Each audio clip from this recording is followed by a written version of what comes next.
लगभग 280 किलोमीटर की यात्रा कई दिनों तक चलती है, जो बर्फीले चट्टानों और पहाड़ों से होकर गुजरती है और इसी वजह से इसको हिमालय की महाकुंभ यात्रा भी बोला जाता है। लेकिन साइंस का मानना है कि यह कोई कहानी नहीं है, यह अलग अलग समूहों की अलग अलग टाइम पे हुई मौतें हैं। कन्नौज का एक राजा अपने एक दल के साथ और नाचने वाले के साथ इस यात्रा पे आता है और पूरे रास्ते वो बहुत मिसबिहेव कर रहा है।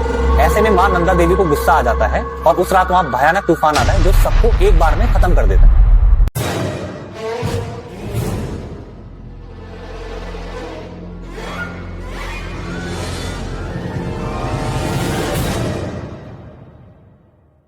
उत्तराखंड के चमोली जिले के ऊंची पहाड़ियों में नंदा घाटी और त्रिशूल की गोद में बसी रूपकुंड सी लेवल से 5020 मीटर ऊंची एक रहस्यमयी झील।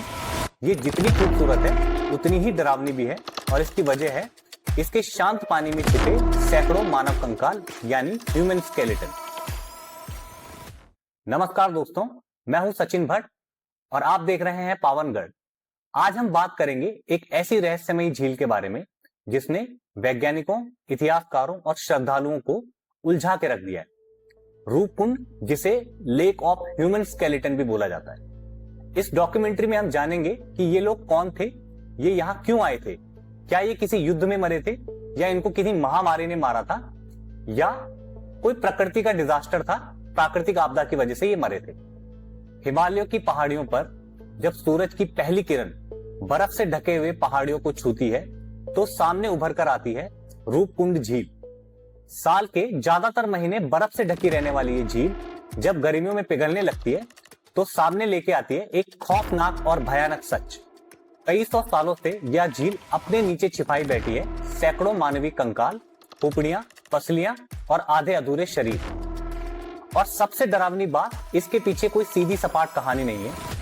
कुछ लोगों का मानना है कि यहाँ देवी का श्राप हुआ था, कुछ लोग कहते थे कि यहाँ पे कोई भयानक युद्ध हुआ था, कई लोग मानते हैं कि ये किसी महामारी का शिकार हुए थे और कई लोगों का मानना है कि ये नेचर का कोई एक डिजास्टर था जिसकी वजह से इतने सारे लोग एक साथ मारे गए।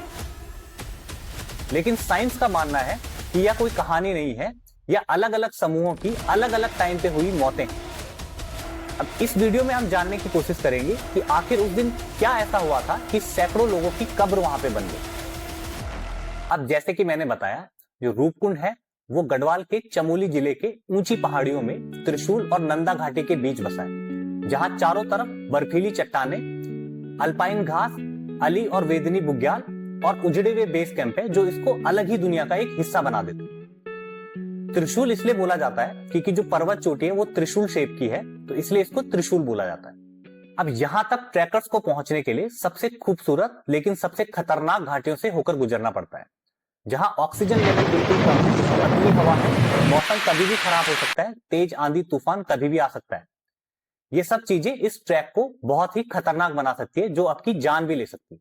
लोग यहाँ सिर्फ एडवेंचर के लिए नहीं आते हैं, जो लोकल लोग हैं, स्थानीय लोग हैं, उनके लिए ये जगह मां नंदा देवी का एक पवित्र इलाका है। ये वही मार्ग है जहां से सबसे पुरानी यात्रा राजजात यात्रा गुजरती है। अब दुनिया भर के ट्रैकर्स यहाँ खिंचे चले आते हैं, इसलिए नहीं कि ये जगह बहुत खूबसूरत है, बल्कि इसलिए क्योंकि इस झील का शांत पानी अपने भीतर समेटे हुआ एक ऐसा राज जिसको जानने के लिए कई लोग यहाँ आकर्षित होते हैं।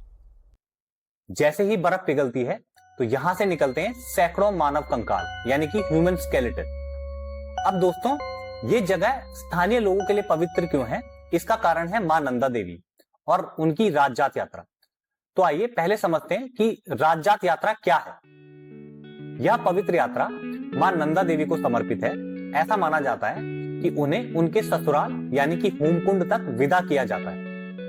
इस यात्रा की शुरुआत होती है नौताड़ा के नंदप्रयाग चमोली गांव से। यह कांसुआ, थल, वाण, लोहागंज, बेदनी बुग्याल और रूपकुंड से होते हुए अंत में हेमकुंड तक पहुंचती है।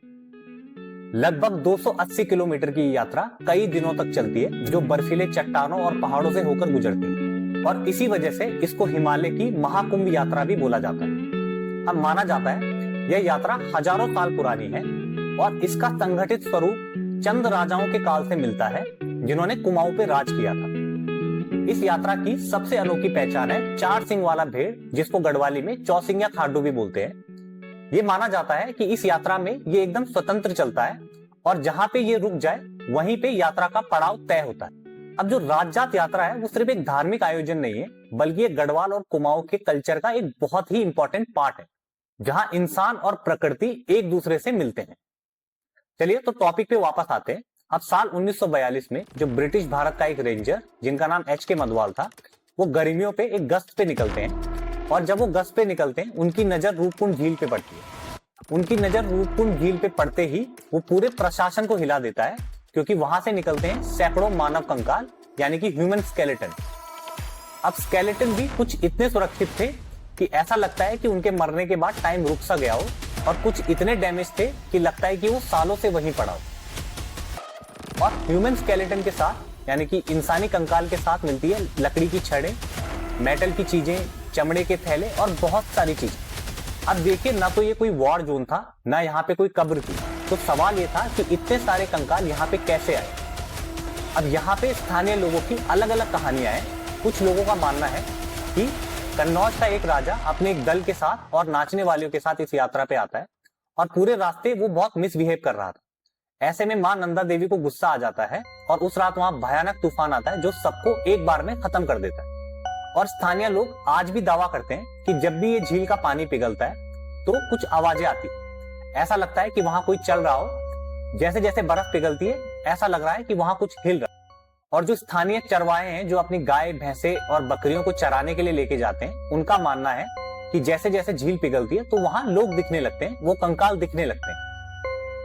अब सालों तक तो इस रहस्य का कुछ पता नहीं चल पाया, लेकिन सन 2000 में जब फॉरेंसिक टीम ने इसकी जांच करना स्टार्ट किया तो कुछ चौंकाने वाले सच सामने आए। पता चला कि कुछ कंकाल 8वीं सदी के हैं, कुछ कंकाल 10वीं सदी के हैं, कुछ 17वीं तो कुछ 19वीं सदी के कंकाल वहां पे मौजूद है। यानी कि ये कोई युद्ध या वॉर नहीं था, ना कोई महामारी थी।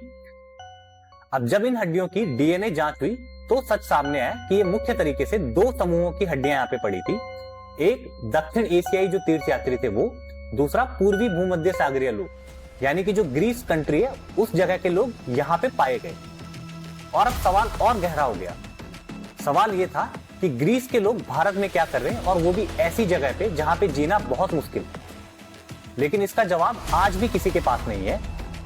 अब जो फॉरेंसिक रिपोर्ट है उससे ये भी सामने आया कि उनकी जो मौत हुई थी, जो कंकाल वहां पे पड़े थे, उनकी जो मौत हुई थी वो किसी हथियार से नहीं हुई थी। उनके सर पे एक बहुत बड़ी गोलाकार चीज कोई गिरी थी, जिसकी वजह से वो मारे गए। और ये निष्कर्ष निकाला गया कि ये जो गोले हैं ये हिमालय में पड़ने वाले कुछ ओले हैं, जिनकी वजह से उनकी मौत हुई। अब दोस्तों, जो ओले होते हैं वो कुछ जगहों पे, खासकर हिमालयन एरिया पे, फुटबॉल के आकार तक के भी ओले आपको मिलेंगे वहां पे।